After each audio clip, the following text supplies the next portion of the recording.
Bonjour à tous. Bonjour à toutes, bonjour à tous. Nous sommes ravis de vous accueillir dans ce webinaire consacré à l'apprentissage de la lecture au CP et à notre nouvelle collection J'apprends à lire avec les petites poules. Je suis Anne Jenner, directrice éditoriale du primaire chez Bordas, et j'ai la chance aujourd'hui de recevoir Sandrine Pomé-Baudresse. Bonjour Sandrine, qui est Bonjour Anne. avec Delphine Imenuraet, autrice de cette nouvelle collection. Avant ça, un petit mot sur le contexte de création de cette collection. Nous avons eu à cœur de bâtir une méthode à la fois rigoureuse, complète et totalement conforme au nouveau programme. Mais nous avons également eu la chance de pouvoir nous appuyer sur l'univers très riche, motivant et attachant de l'une des plus belles collections de littérature de jeunesse aujourd'hui, à savoir celle des petites poules. Juste avant de te passer la parole, Sandrine, quelques informations techniques. Pendant toute la présentation, vous pouvez poser vos questions directement dans le fil de discussion. Pour les questions techniques ou commerciales sur les ouvrages et la collection, Virginie Bézakian, notre responsable marketing, vous répondra directement dans le chat. Et pour les autres questions, eh bien, nous aurons un temps d'échange avec Sandrine en fin de présentation. Voilà, Sandrine, c'est à toi, je te passe la parole. Bonjour et bienvenue à tout le monde. Donc, je suis Sandrine Pomé-Baudresse, je suis professeure des écoles depuis 20 ans en cycle 2. J'ai alterné entre CP, CE1, CP, CE1.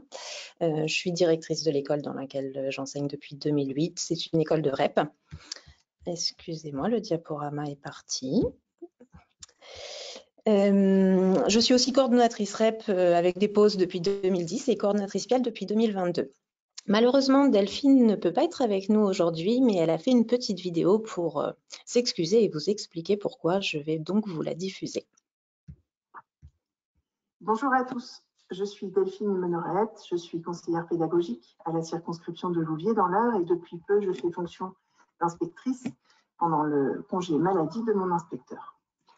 Je voulais m'excuser pour mon absence du jour à cette visio autour de notre méthode de lecture J'apprends à lire avec les petites poules. En effet, je suis réquisitionnée pour les oraux du CRPE et je suis actuellement, pendant que vous nous écoutez, en train de recruter, je l'espère, nos futurs collègues.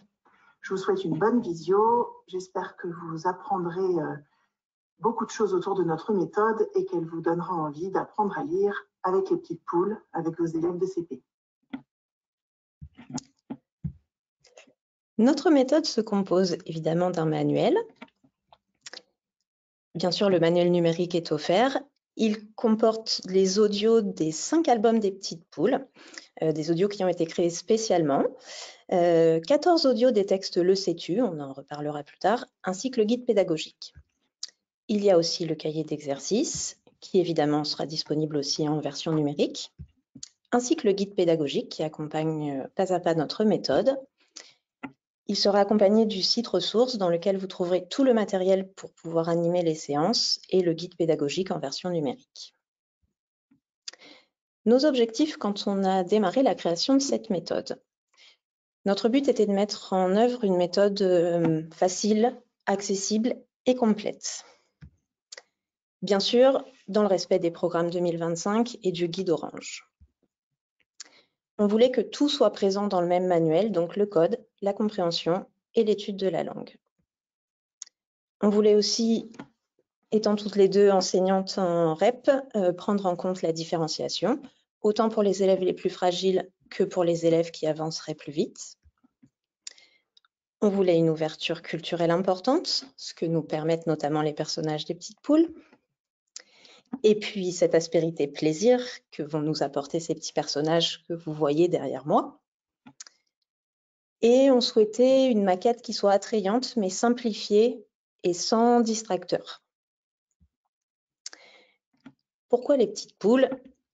Eh bien, parce que ce sont des personnages, comme Anne l'a dit tout à l'heure, qui sont incontournables de la littérature de jeunesse depuis 20 ans, dont les auteurs et les illustrateurs sont reconnus, Christian Jolibois et Christian Heinrich. Les textes des albums des petites poules sont riches en termes de langue, de sens et de culture. Il y a un album complet dans le manuel qui sera proposé en période 5, avec bien évidemment un accompagnement pédagogique adapté. Et l'auteur a bien voulu nous écrire une pièce de théâtre inédite. Elle a été écrite spécialement. Vous la découvrirez dans le manuel. Et bien sûr, nous les premiers, on a été très séduits à l'époque par ces personnages qui sont drôles et attachants, et on espère que nos élèves et vos élèves seront aussi séduits par ces petits personnages qui leur permettront de rentrer dans la lecture. Vous avez à l'écran le sommaire qui s'affiche, donc bien évidemment, on a respecté l'organisation par période. Commençons par le code. Alors, on a essayé de suivre la progression qui était proposée par le guide Orange. On a fait quelques ajustements à la marge qui nous paraissaient pertinents. Sinon, c'est vraiment la progression qui a été établie dans le guide pour lire et écrire au CP. On a souhaité respecter ce tempo de 2 graphèmes par semaine qui permet aux enfants de rentrer rapidement dans la lecture. On prévoit chaque jour des activités, bien sûr, de décodage, mais aussi d'encodage. Pour chaque graphème, il y a une différenciation en 3 niveaux sur les textes à lire. On le verra tout à l'heure. On a pensé l'organisation plutôt, alors bien sûr il y a des moments en groupe classe, mais ensuite on a pensé l'organisation en atelier. Il est néanmoins tout à fait possible de s'organiser pour que tout fonctionne en groupe classe si jamais ça correspond plus à votre pratique ou à votre organisation habituelle. On a évidemment une progression des pages par période. Donc là on voit la période 1, une page type qui correspond à la période 1. On voit qu'en période 2, c'est déjà un petit peu plus dense. En période 3, encore un petit peu plus. En période 4, on voit qu'il y a moins de syllabes, ce qui permet d'avoir plus de mots et plus de texte. Et en période 5, les syllabes disparaissent pour laisser place à une quantité de mots et surtout de textes plus importante. Sur les premières pages, on a souhaité que la combinatoire soit visuelle. Comme vous pouvez le voir ici, on voit que le R et le I, on va les mettre ensemble, principe de la combinatoire, pour faire RI. Ça n'apparaît que sur les premières pages, de manière à faciliter la compréhension par les élèves, mais ensuite ça disparaît puisqu'on part du principe que les élèves ont acquis ce principe-là et on a préféré mettre plus de syllabes. Il y a un gros travail tout au long de l'année. Alors évidemment, en période 5, ça disparaît, mais tout au long de l'année, sur les syllabes, on a souhaité le faire en 3 étapes. Une première ligne où on voit les syllabes avec le graphème qui apparaît ici en bleu, qui est le graphème du jour. La deuxième ligne qui permet de réviser les graphèmes des 2 semaines, des 2 leçons précédentes, et la troisième ligne qui permet de réviser l'ensemble des syllabes des graphèmes vus jusqu'à présent. Dès le début de l'année, vous avez dû le voir sur les différentes pages graphèmes tout à l'heure, on a une catégorisation grammaticale des mots qui est symbolisée par les fonds de couleurs. Donc on voit dans la première colonne, ce sont les noms qui apparaissent donc en bleu. Ensuite, on a les adjectifs en vert, on a les verbes en rose, et puis les autres mots en gris. Il n'y a pas sur cette image les déterminants qui apparaissent, eux, en orange, et puis les pronoms personnels qui, eux, apparaissent en violet. Juste un petit point sur cette catégorie grise, qu'on appelle souvent les mots-outils. Donc, pour nous, il n'y a pas de mots-outils, en fait, dans notre méthode. Il y a les autres mots parce qu'on n'aborde pas encore en CP ces catégories grammaticales-là. Mais lorsqu'ils apparaissent, ces mots sont entièrement déchiffrables. Ici, le mot « alors » est déchiffrable puisqu'on est sur le graphème « r » et donc ce mot est déchiffrable. Les seuls mots qui ne seront pas entièrement déchiffrables dans notre méthode sont le déterminant « un », le déterminant « une » et le petit mot « et ».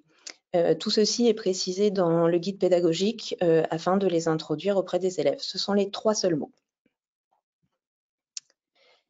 Nous avons souhaité que les lettres muettes apparaissent en grisé tout au long du manuel, excepté pour le 3e niveau en période 5, puisque ce niveau s'adresse aux élèves les plus avancés et qu'on pense qu'à cette période de l'année, ils sont en mesure de lire sans cette aide qu'est le fait de griser les lettres muettes.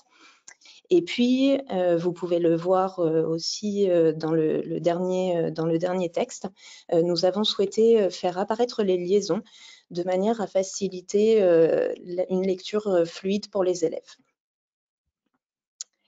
Et puis, comme je viens de vous le dire et comme vous le voyez, il y a 3 niveaux de texte. Le niveau Carmela qui s'adresse aux élèves les plus fragiles.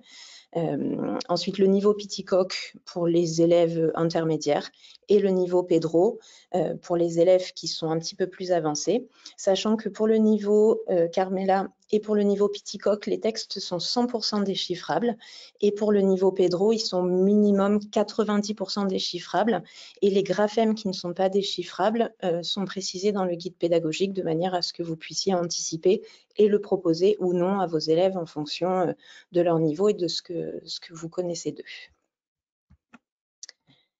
Comment est-ce que ça s'organise? Donc, on a prévu, du coup, puisqu'on est sur un tempo de 2 graphèmes par semaine, d'étudier le graphème en 2 jours. Donc, le premier jour, donc là, on voit une partie de la page, on va s'intéresser aux syllabes et à la première partie de mots. C'est pour ça que j'ai grisé la deuxième partie qui, elle, sera faite le 2e jour. On va découvrir le graphème à l'aide, évidemment, du mot repère et d'une activité de phonologie. Cette activité de phonologie, elle s'appelle l'anniversaire de Carmela, notre petite poule. L'idée, c'est l'anniversaire de Carmela et on ne peut lui apporter des cadeaux que ceux qui contiennent le graphème du jour. L'idée, c'est de permettre un déballage et un classement avec les élèves. Et suite à ça, il y aura aussi des activités d'encodage. Ensuite, l'idée, c'est ce que j'expliquais tout à l'heure, c'est de prévoir un atelier dirigé avec l'enseignant pour pouvoir lire ces syllabes et lire les mots. L'idée, c'est qu'évidemment, quand on le fait en petit groupe, c'est beaucoup plus productif et ça permet vraiment aux élèves de lire chacun. Pendant ce temps-là, sont prévus des ateliers en autonomie, notamment des dictées en binôme sur l'ardoise entre les élèves, des jeux de lecture qui sont tous précisés dans le guide pédagogique et un entraînement sur le cahier d'exercice. On reparlera du cahier d'exercice tout à l'heure, mais on a prévu que le cahier d'exercice soit vraiment un outil qui puisse être utilisé en autonomie par les élèves, de manière à justement que vous puissiez diriger l'atelier de lecture avec les élèves pendant que les autres sont réellement en autonomie, soit sur le cahier d'exercice ou sur d'autres jeux. Donc tout ça est bien sûr précisé dans le guide pédagogique pour que vous puissiez facilement le mettre en œuvre. Le 2e jour, du coup, on va lire les autres mots, donc un peu comme sur le principe des syllabes. Le 2e bloc de mots, ce sont des révisions. Donc, il ne contient pas le graphème du jour. Par contre, il contient les graphèmes des jours précédents. Et puis ensuite, on va lire les phrases en fonction du niveau. Carmela, vous voyez ici, on a vraiment une petite phrase. Et puis, le graphème du jour apparaît en bleu. Ensuite, on a le niveau Piticoque, une phrase un petit peu plus longue. Et puis ensuite, le niveau Pedro, vraiment pour les élèves avancés qui ont besoin qu'on leur apporte un peu plus de lecture. Cette fois-ci, en groupe classe, on va démarrer par une dictée de syllabes et puis au fur et à mesure de l'année, de mots qui aura lieu sur le cahier d'exercice. Et puis de la même façon, un atelier dirigé par l'enseignant où l'idée sera de lire les mots et les phrases et de faire un travail de compréhension, on en reparlera plus tard. Et puis toujours ces ateliers en autonomie qui sont prévus pour que vous puissiez diriger l'atelier avec vos élèves. La compréhension. Donc la compréhension, elle se fait tout au long de l'année à l'oral et de manière explicite, bien sûr, sur différents types de textes. Donc comme je viens de le dire, sur les pages graphèmes, avec les 3 niveaux de différenciation. On a aussi prévu 14 documentaires qu'on a appelés le sais-tu. Il y a des textes fonctionnels de la P1 jusqu'à la P4. Nous avons aussi prévu en P4 7 types de textes littéraires différents. On les reverra par la suite. Comme je vous le disais au tout début, on a le texte intégral de l'album Charivari chez les petites poules qui arrive en période 5, ainsi qu'une pièce de théâtre inédite. Donc, les pages Graphème, donc ces trois niveaux avec ces trois niveaux de différenciation, donc elles vont nous permettre évidemment de faire du décodage de la lecture, mais elles vont nous permettre aussi de travailler la compréhension. Donc, dans le guide pédagogique, pour chacun des niveaux, on a prévu des questions qui vont permettre d'amener les élèves à comprendre et à commencer à intégrer certaines stratégies de lecture. Évidemment, quand on est sur le niveau Carmela, on va être plutôt sur des questions sur de l'explicite, et puis progressivement, on va amener les élèves à s'interroger sur de l'implicite. Les pages Le sais-tu. Donc ici, on voit ce documentaire sur le chocolat. Il y a 14 rubriques qui sont faites pour élargir les connaissances artistiques, historiques, géographiques et plus largement très culturelles des élèves. Ce sont des thèmes qui sont différents des petites poules ou de la ferme. L'idée, ce n'était pas de s'enfermer uniquement dans l'univers de la ferme, mais d'élargir vraiment les connaissances des élèves. Il est prévu que ce texte, évidemment, soit lu par l'enseignant en période 1 et période 2, sauf avec des élèves avancés qui seraient en mesure de les déchiffrer eux-mêmes, mais ils ne sont évidemment pas déchiffrables à cette période de l'année. Mais progressivement, en période 3, 4 et 5, ils vont pouvoir être déchiffrés par les élèves. Et puis, comme vous pouvez le voir, tout en haut de la page, il y a un QR code qui permet d'écouter le texte à la maison. L'idée, c'était aussi de pouvoir partager en famille ses connaissances, et c'est aussi pour ça qu'on a choisi ce titre « Le sais-tu » parce que ce sera intéressant aussi pour les enfants d'interroger leur famille. Est-ce que toi, tu le sais, tu savais, etc. L'idée, c'est aussi de permettre que les élèves puissent réécouter ce texte à la maison, puisque en période 1 et 2, ils ne pourront pas le lire. Et du coup, même avec des parents qui eux-mêmes ne seraient pas lecteurs, il y a la possibilité d'écouter ce texte ensemble à la maison. Les pages lecture, donc là, vous pouvez voir la règle du jeu, la bande dessinée. Il y a une poésie, alors ça c'est un texte authentique, hein, bien sûr. Elles apparaissent tout au long du manuel. Là, on voit différents types littéraires. Ils sont au minimum 90% déchiffrables de manière à ce que les élèves puissent les lire par eux-mêmes. Et puis en période 5, le texte intégral de Charivari chez les petites poules. Il est divisé en 11 épisodes et chaque épisode est lui-même divisé en 2 parties. L'idée, c'est d'avoir une lecture partagée entre l'enseignant et les élèves, parce que sinon ça représentait une quantité de texte très importante. Alors bien sûr, peut-être que certains élèves seront en mesure de déchiffrer l'ensemble du texte, et c'est l'objectif, mais peut-être que pour d'autres, il faudra vraiment partager cette lecture, et peut-être même que pour les élèves fragiles, il faudra réserver seulement un petit morceau. On a souhaité que notre méthode qui ait un vocabulaire très riche, et les petites poules en sont un exemple parfait, mais du coup, ça peut être parfois un peu compliqué à comprendre pour les élèves, donc on a prévu tout un accompagnement sur le lexique. Donc là, vous voyez sur la page, il y a des mots qui sont surlignés en bleu, vert, voilà, et tous ces mots sont expliqués dans le guide pédagogique de manière à pouvoir accompagner la lecture des élèves. L'enseignement des stratégies de compréhension, bien sûr, est adapté à chaque type de texte et toujours détaillé dans le guide pédagogique. Pour le sais-tu, on a prévu des guides d'anticipation. On s'est inspiré du ROL, peut-être que certains d'entre vous connaissent. C'est un dispositif qui a été fondé par Alain Beltolila il y a longtemps maintenant. L'idée de ces guides d'anticipation, c'est que les élèves se positionnent avant la lecture, savoir s'ils pensent que c'est vrai, s'ils pensent que c'est faux ou s'ils ne savent pas. Il y a 2 objectifs. Le premier, c'est ensuite d'avoir une lecture attentive, puisqu'on s'est déjà posé quelques questions.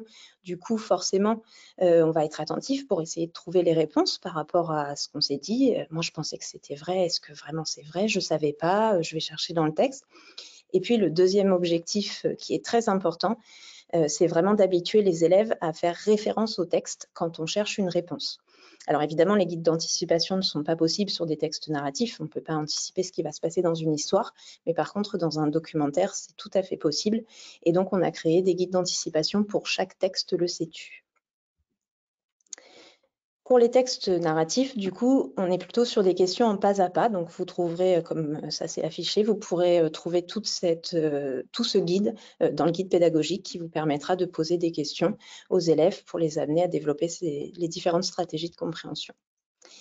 Et puis, selon les types de textes, quand on a une lettre, une poésie, on va aussi être sur l'étude de la forme du texte pour pouvoir ensuite en produire aussi nous-mêmes.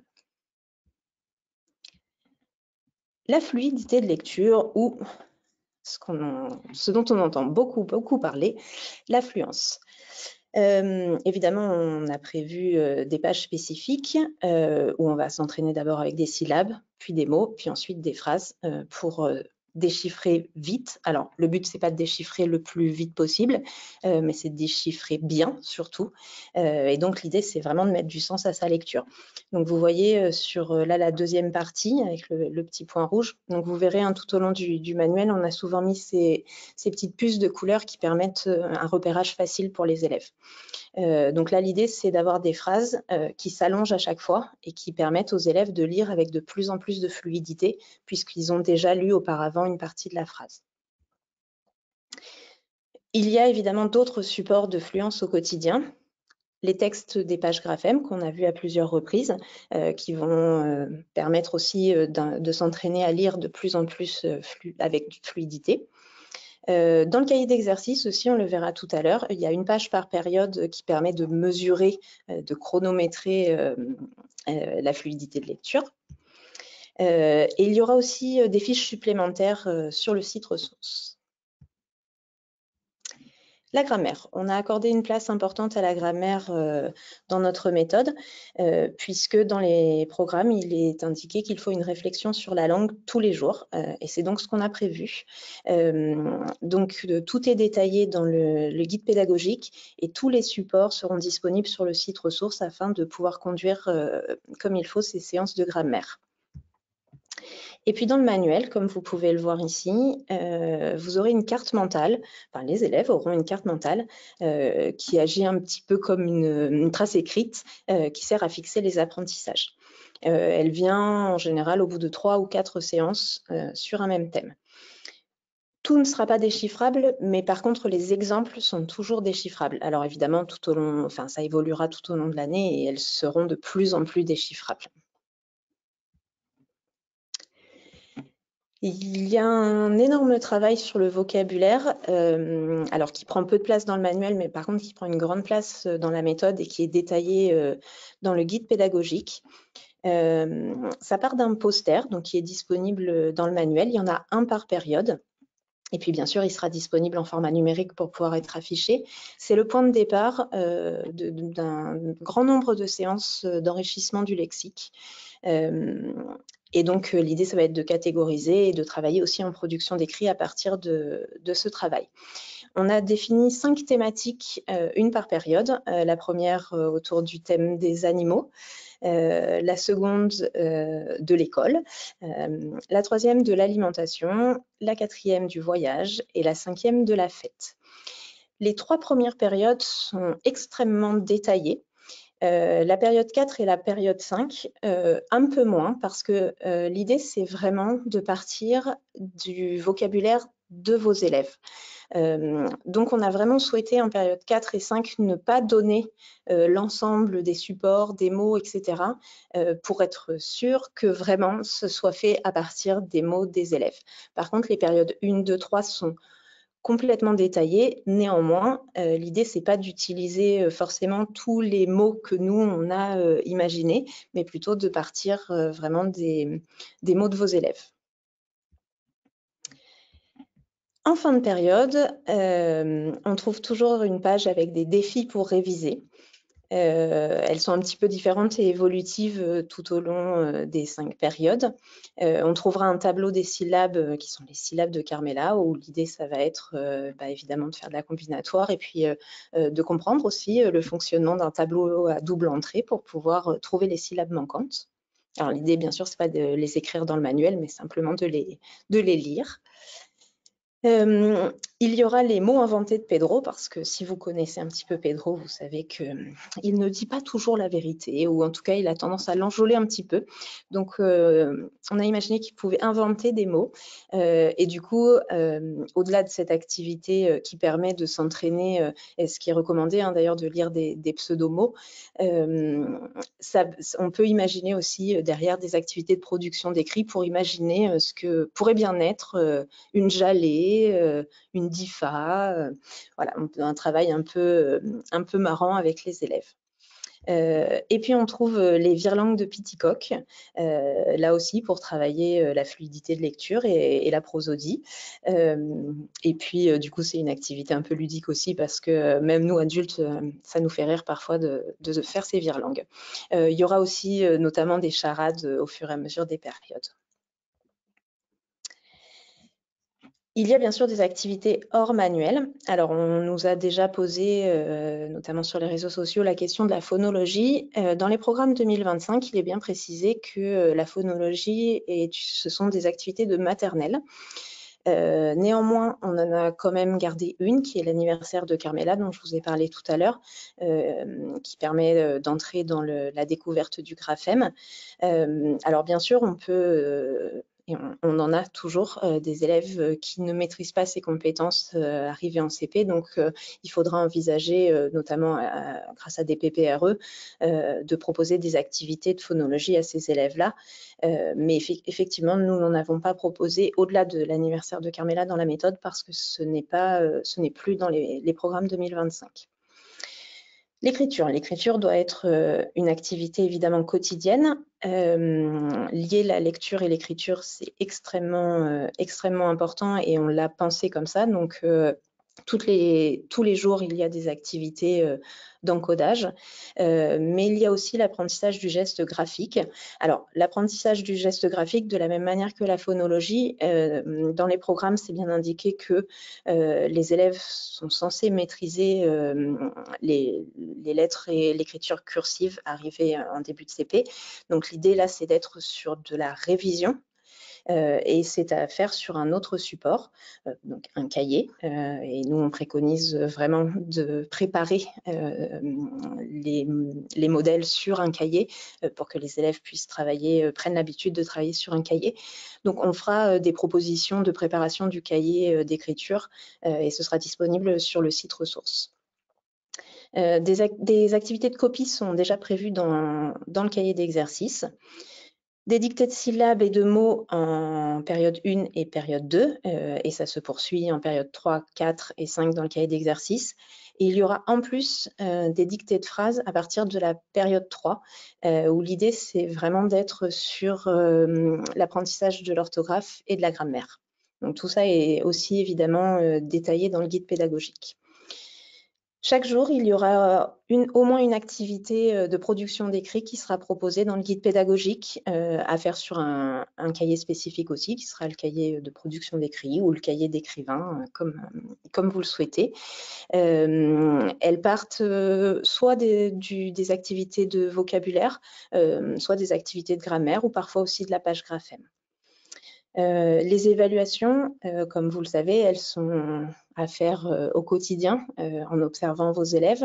Néanmoins, on proposera aussi des évaluations de fin de période qui seront disponibles sur le site ressources. Le cahier d'exercice, donc évidemment, il est organisé comme le manuel en fonction des 5 périodes. On l'a pensé pas trop grand pour qu'il soit facilement manipulable par les élèves, et il contient l'ensemble des périodes. Donc, de la même manière que on va étudier un graphème sur 2 jours dans le manuel, ça va être la même chose dans le cahier d'exercice. Il y aura 2 pages par graphème, une pour le jour 1 et la deuxième pour le jour 2. Excusez-moi. Donc, je n'ai pas précisé à partir du graphème où, parce que sur les premiers graphèmes, il n'y a qu'une page d'exercice. Le premier exercice sera toujours de la copie. Ensuite, l'idée, ce sera d'encoder avec la syllabe manquante. Le troisième exercice Il s'agit de lire les mots qui sont en dessous, puis de les recopier au bon endroit. Donc, c'est une activité de lecture, en même temps de copie aussi. Et il y a toujours un intrus, ce qui fait que les élèves ne peuvent pas... il va bien falloir lire, comprendre ce que l'on lit pour pouvoir l'écrire au bon endroit. Le quatrième exercice est un exercice où il va falloir remettre les syllabes dans l'ordre. Alors, vous verrez, hein, selon les pages, parfois, elles sont déjà dans l'ordre, de manière à ce que les élèves ne s'habituent pas à se dire « Ah, si on voit par exemple « beau héros », ah, bah, c'est facile, j'ai toujours à mettre la deuxième en premier ». Et ben non, ce n'est pas toujours le cas. Donc, l'idée, c'est évidemment de lire ces syllabes et de pouvoir les remettre dans l'ordre pour pouvoir écrire le mot. Le deuxième jour, il y a cet espace de dictée. Alors, au départ, comme je disais, de syllabes, puis de mots, qui sera fait en groupe classe. Ensuite, l'idée, c'est de pouvoir encoder sans aide. Donc, ce sont toujours les mots qui ont été choisis sont des mots transparents. C'est-à-dire que ce sont des mots qui ne comportent pas de lettres muettes et pas de difficultés particulières pour que les élèves puissent les écrire vraiment sans aide et, comme je disais, en autonomie. Quand il y a plusieurs graphèmes possibles, je pense au AI ou EI par exemple sur le son est, on va venir mettre une petite bulle avec l'image du mot repère de manière à ce que les élèves sachent quel graphème écrire sans avoir à vous interrompre dans votre atelier dirigé et puis pouvoir faire cet exercice en autonomie. Ensuite, un exercice de compréhension où il va falloir lire la petite phrase, puis dessiner pour montrer ce que l'on a compris. Et il y aura, toujours sur ce deuxième jour, un petit exercice en lien avec le point de grammaire qu'on est en train de traiter. Vous voyez les consignes, elles apparaissent vraiment en tout petit. On ne les a pas pensées pour les élèves parce que pour nous, les exercices sont... Alors bien sûr, il va falloir les expliquer au départ, mais ensuite, ils ont été pensés pour être répétitifs de manière à ce que les élèves soient vraiment autonomes.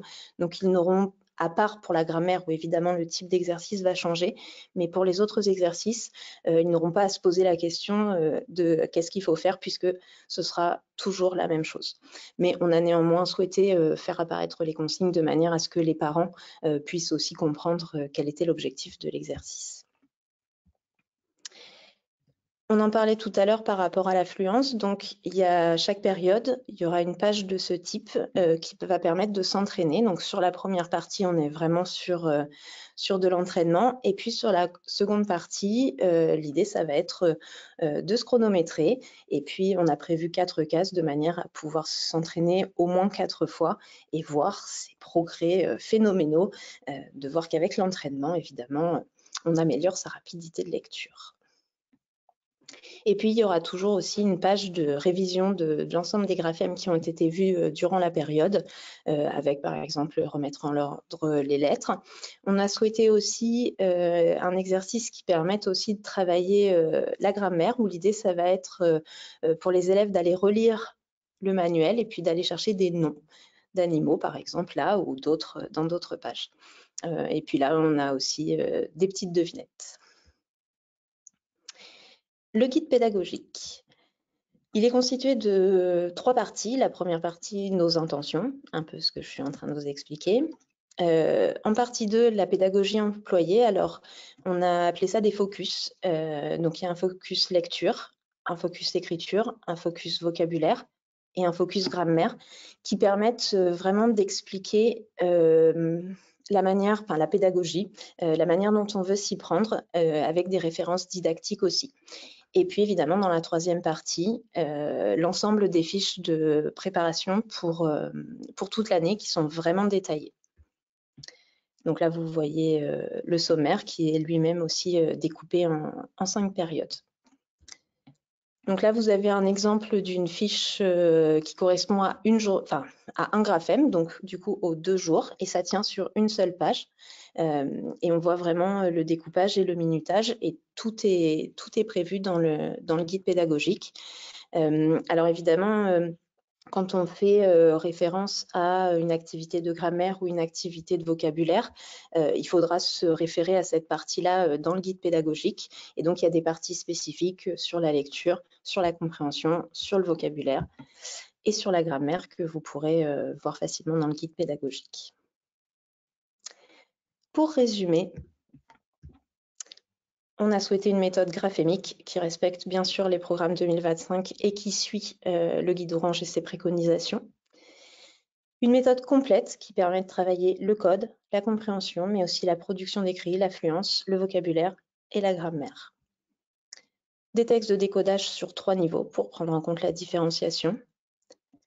Un grand choix de supports de lecture, des supports de lecture vraiment variés et différents. 5 albums complets en audio qui sont vraiment super avec les voix des personnages, les bruitages, etc. Un album complet dans le manuel. Comme je vous le disais, un cahier d'exercice qui favorise l'autonomie et un guide pédagogique léger et des fiches de préparation qui tiennent sur une page. J'espère que j'ai été complète et que... Merci beaucoup Sandrine pour cette Sandrine, pardon, pour cette présentation très précise et très riche. Donc nous avons eu des questions et je vais commencer par celle-ci. Donc une participante nous dit j'ai une classe double niveau CP-CE1. Est-ce que je peux utiliser votre méthode? Et je rajouterai, et comment? Alors, oui, bien sûr. Alors, évidemment, cette méthode, elle n'est pas prévue pour le CE1. Néanmoins, comme on prévoit des activités en autonomie, alors là, vous avez vu le cahier, mais il y a aussi plein de choses qui sont prévues dans le guide pédagogique. Il est tout à fait possible d'envisager d'utiliser cette méthode en double niveau, même si pour l'avoir fait souvent, c'est vrai que le CP-CE1, c'est vraiment un double niveau complexe à gérer parce qu'on a des élèves de CP qui sont dans les débuts de l'apprentissage de lecture et des élèves de CE1 qui sont encore peu autonomes. Mais oui, c'est tout à fait possible de l'utiliser en double niveau. Merci. Autre question. Vous avez bien montré la différenciation dans le manuel, mais qu'en est-il dans le cahier d'exercice? Alors, dans le cahier d'exercice, comme on disait tout à l'heure, il est prévu que les élèves soient autonomes. Et donc, l'idée du cahier d'exercice, c'est pas de proposer des choses qui soient hors de portée des élèves. Donc après, évidemment, on sait toujours qu'on a des élèves qui sont pas en mesure de réaliser certains exercices, auquel cas, effectivement, il faudra leur demander peut-être de faire que le 1 et le 2, peut-être le 3 avec de l'aide. Néanmoins, on n'a pas souhaité griser des choses ou ajouter des choses complexes dans l'organisation du cahier d'exercice. Donc, il est à destination de tout le monde.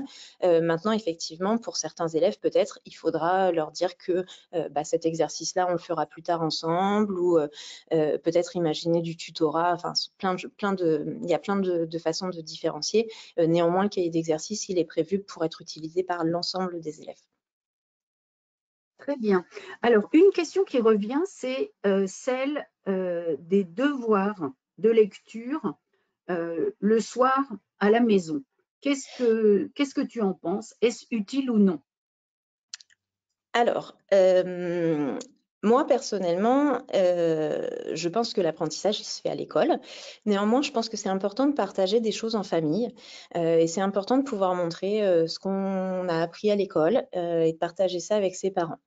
Donc après, en fonction de nos élèves, de l'endroit où l'on enseigne, à chaque enseignant d'adapter la quantité de lecture qu'il va demander à ses élèves. On a pensé ça en numérotant les syllabes de façon à ce que ce soit facile pour les élèves d'écrire les devoirs. Il suffira d'écrire lire 1 ou lire 1, 2. Voilà, donc on a pensé à la lecture en devoir. Néanmoins, effectivement, moi, je pense que l'idée, c'est pas de s'arracher les cheveux tous les soirs avec ses enfants pour faire les devoirs, mais moi, j'aime bien l'idée que les enfants puissent quand même partager un moment avec leur famille. Et je trouve que l'univers des petites poules est parfait pour ça. Et je trouve ça important que les élèves rentrent avec leur manuel à la maison, montrent à leurs parents ce qu'ils savent faire.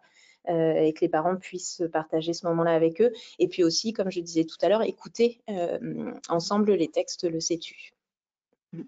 Alors, les questions arrivent avec la fin de cette présentation et justement, j'en ai une qui peut faire transition avec ce que tu évoquais.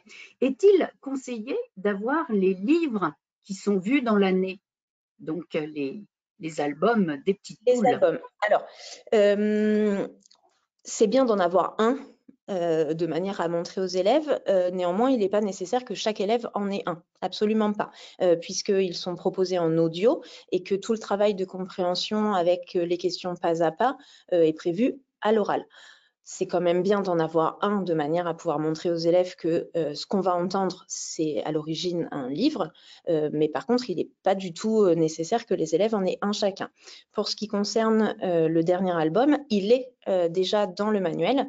Donc, en termes d'achat, excepté si on veut acheter les 4 albums, les 4 premiers pour pouvoir les montrer aux élèves, après, sinon, tout est dans le manuel. Très bien. Y a-t-il des ateliers autonomes prévus dans les ressources? Alors, ils sont pas dans les ressources, mais par contre, dans le guide pédagogique, ils sont prévus. Et oui, effectivement, du coup, il y a certaines choses à imprimer qui seront dans les ressources, mais tout est détaillé effectivement dans le guide pédagogique. Donc, les ateliers en autonomie sont prévus dans le guide péda, et quand il y a besoin de matériel, les ressources seront disponibles pour être imprimées. Très bien. Une autre question par rapport aux illustrations à faire dans le cahier d'exercice. Pour les exercices dessine, comment gérer les élèves qui disent souvent « je ne sais pas dessiner ». Pourquoi ne pas avoir prévu plusieurs images à choisir? Alors, moi non plus, je ne sais pas dessiner. Parce que, alors, quand on choisit des images, on peut choisir par hasard la bonne image. Et l'idée, c'était vraiment de travailler sur la compréhension et donc de s'assurer que les élèves ont compris. Donc, l'idée, c'est pas d'être des artistes en herbe et de faire un magnifique dessin, mais l'idée, c'est de faire du mieux qu'on peut. Effectivement, l'idée, c'est pas de dessiner Carmela, de faire une magnifique petite poule, mais si on voit un petit rond avec une crête et des petites pattes, on va supposer que c'est une petite poule.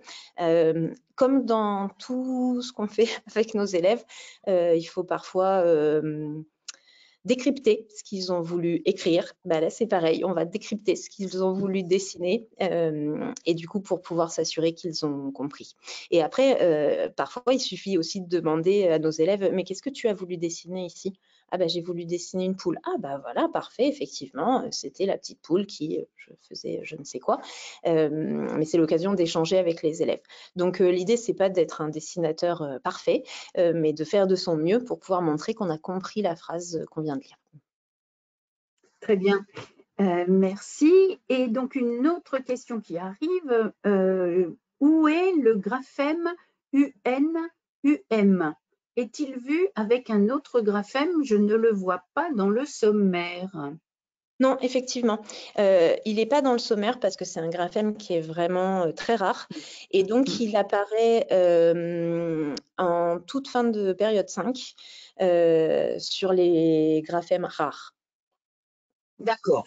Il est Très vu bien. parmi les graphèmes rares. Très bien. Très bien, très bien. Eh bien, Sandrine, je crois que j'ai à peu près fait le tour des questions. J'ai une petite question complémentaire qui intéresse peut-être nos participants. C'est que sont ces petites mascottes qui sont collées sur le tableau bleu derrière toi? Alors oui, effectivement, je les ai installés derrière. Ce sont les personnages qui sont détourés, qui seront aussi disponibles sur le site ressources. Donc là, je les ai aimantés sur le tableau, mais l'idée, c'est d'en faire des petites marottes, enfin voilà, qu'on va pouvoir manipuler facilement et que les élèves pourront manipuler aussi. Donc je les ai juste imprimés, plastifiés et découpés. Et donc là, je les ai affichés derrière pour pouvoir que vous puissiez les voir et puis avoir un univers petite poule dans cette classe. Très bien. Bien, merci beaucoup Sandrine. Je crois que nous avons fait le tour des questions essentielles. Bien entendu, si nous n'avons pas répondu à vos questions, vous pouvez nous écrire à l'adresse des conférences Bordas que Virginie a indiqué dans le chat. Et puis, sinon, Sandrine, merci beaucoup pour la qualité de cette présentation. Je pense qu'on peut saluer à distance Delphine, Oui. qui refaire un petit coucou par rapport à sa présentation du début. Et puis, je vous remercie tous beaucoup de votre participation, de votre écoute. Nous vous souhaitons surtout beaucoup de plaisir sur l'apprentissage de la lecture, pour vous, pour vos élèves et bien entendu avec les petites poules. Encore merci Sandrine et puis à bientôt pour d'autres webinaires. À bientôt. Au revoir.